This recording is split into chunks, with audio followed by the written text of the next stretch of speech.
speak Islam. No Irishmen had taken spirit against of stopping had opp mot 100 politifolk. Hvorfor det slik i Norge nå? Hvorfor må vi også ha denne enorme beskyttelsen? Masse gjerder. Det minst 4 hunder her, politihunder.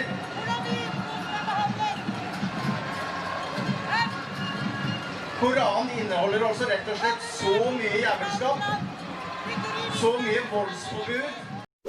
नमस्ते दोस्तों, मैं आपका स्वागत करता हूं आपके अपने YouTube channel anti India में। और आज हम बात करने वाले हैं नॉर्वे में हुए दंगों के बारे में। किस तरह से नॉर्वे के उन दंगों को 1857 की क्रांति से जोड़ा जा सकता है। दोस्तों, अगर आप एक सनातनी हैं तो आपने एक लाइन अपनी ज़िंदगी में ज़रूर सुनी होगी, धर्मो रक्षित रक्षिता। मतलब धर्म की रक्षा करने वाले की धर्म रक्षा करता है, या आप कह सकते हैं कि धर्म की रक्षा करने वाले की ईश्वर रक्षा करता है। चाहे हम भारतीय ये बात समझे हों या ना हों, पर यूरोपियन देश अब ये बात समझने लगे हैं और अपने दुश्मन को भी पहचानने लगे हैं। एक समय था जब यूरोपीय लोग अपने आप को बड़ा खुले दिल का और पंथ निरपेक्ष समझते थे और दक्षिणपंथी विचारधारा और दक्षिणपंथी राजनीतिक पार्टियों को छोटी और संकीर्ण सोच का समझते थे। यही वजह है कि यूरोप बहुत कमज़ोर हुआ, क्योंकि अपने आप को सेकुलर कहने वाली इन पार्टियों ने यूरोपीय लोगों के दिमाग में सेकुलरिज्म का जहर घोला और पूरे यूरोप पर कब्जा कर लिया, जिसके कारण वहाँ की राष्ट्रवादी पार्टियाँ एक हंसी का पात्र बनकर रह गईं। और ऐसा भारत में भी हुआ और यूरोप के हर चुनाव में वामपंथी पार्टियों को ही जीत मिली। फिर लोगों का नज़रिया बदला और शुरुआत हुई भारत से। 2014 के बाद भारत में दक्षिणपंथी विचारधारा की पार्टी बीजेपी की सरकार बनी। तो इसका सबसे बड़ा कारण कांग्रेस का मुस्लिम तुष्टीकरण था। यह भारत में 2014 से पहले हो चुका था, लेकिन आज वो स्थिति यूरोप की है। यूरोप की जो वामपंथी पार्टियां हैं वो पूरी तरह से मुस्लिम तुष्टीकरण कर रही हैं। मुस्लिम तुष्टीकरण वहाँ इतना बढ़ चुका है कि अब लोगों का उन पार्टियों से मोह भंग हो गया है और अब वह आशा की नज़रों से यूरोप की दक्षिणपंथी पार्टियों की तरफ देखते हैं और सोचते हैं कि वो हमें बचाएंगे। तो जैसे जैसे वहाँ पर दक्षिणपंथी पार्टियों को सपोर्ट मिल रहा है तो उनको भी मजबूती मिल रही है। तो अब वहाँ के लोग भी उग्र दिख रहे हैं। उन्होंने इस्लाम के खिलाफ हथियार उठा लिए हैं, क्योंकि अब वह एक बात जान चुके हैं कि तिल तिल करके मरने से अच्छा है कि अपनी धर्म संस्कृति को बचाते हुए मरो। नॉर्वे की इस्लाम विरोधी गतिविधि को अगर हम 1857 की क्रांति से जोड़ें तो गलत नहीं होगा। जो स्थिति आज नॉर्वे की है 1857 में हमारी थी। जिस तरह से ईस्ट इंडिया कंपनी ने हमारे ही देश में आकर हमारी ही आज़ादी छीन ली, वैसे ही आज नॉर्वे के लोगों के साथ हो रहा है। अंग्रेज़ों ने अंग्रेजी लाकर धर्मांतरण करके हमारी संस्कृति को नष्ट किया। नॉर्वे में इस्लामीकरण करके और चर्चों पर हमला करके ऐसा हो रहा है। उनकी संस्कृति को नष्ट किया जा रहा है। फ़र्क इतना है कि अंग्रेज़ व्यापारी बनकर हमारे यहाँ पे आए थे और मुसलमान मासूम और हालात के मारे बनकर यहाँ पर आए। बता दूँ, नॉर्वे में भी ह्यूमन चैन बनाकर चर्च बचाने का ढोंग किया गया है, जैसे कि बेंगलोर में ह्यूमन चैन बना के मंदिर को बचाने का ढोंग किया गया था। बिल्कुल सेम पैटर्न है। तो नॉर्वे के लोगों ने इस्लाम के खिलाफ हथियार उठा लिए, जबकि आज तक यूरोप के 27 देश जो यूरोपियन यूनियन में आते हैं किसी ने भी ऐसा नहीं किया। तो नॉर्वे के लोग सड़कों पर उतर आए और यह नॉर्वे की राजधानी ओस्लो में हो रहा था।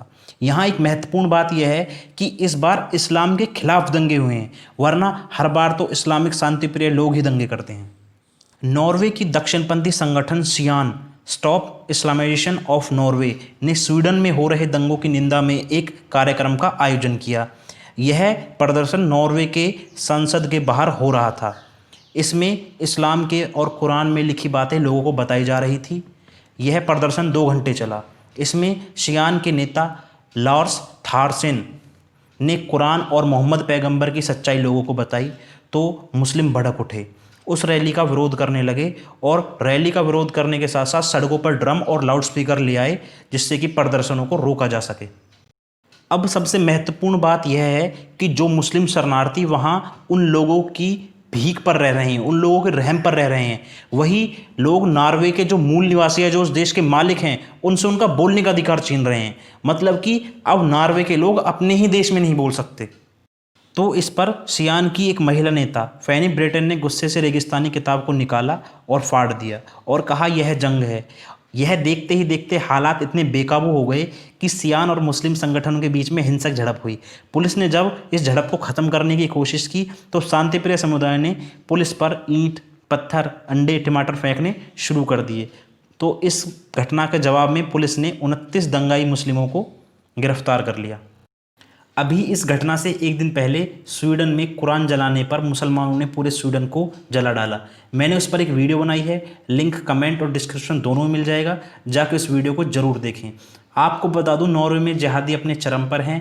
आए दिन ईसाइयों को टारगेट करके मारा जा रहा है, महिलाओं को खुलेआम रेप और मारने की धमकियाँ दी जा रही हैं, चर्चों को निशाना बनाया जा रहा है और बच्चों के स्कूलों में बम विस्फोट की घटनाओं की धमकी एक आम बात हो गई है और पुलिस भी राजनीतिक कारणों से इन पर कोई कार्रवाई नहीं करती। इस वजह से वहाँ के लोगों में उम्मीद की एक किरण जागी है और वहाँ की पार्टियाँ हर हालात में यूरोप और ईसाइयत को बचाने में लगी हुई हैं। अगर पिछले 7 से 8 साल की देखें तो पूरी दुनिया का रुख दक्षिणपंथी विचारधारा के प्रति बदला है।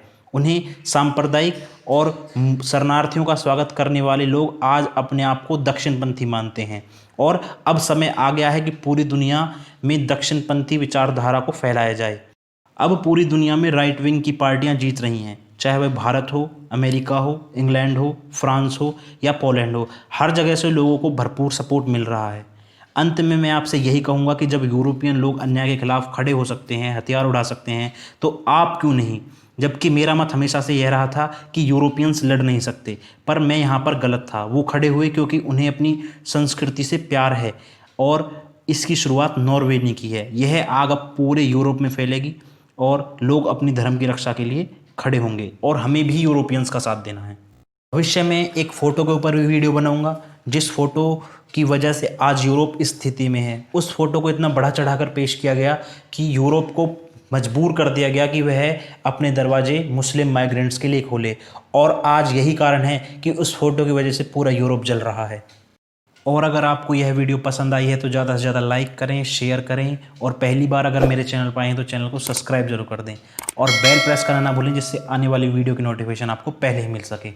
जय श्री राम दोस्तों, जय हिंद।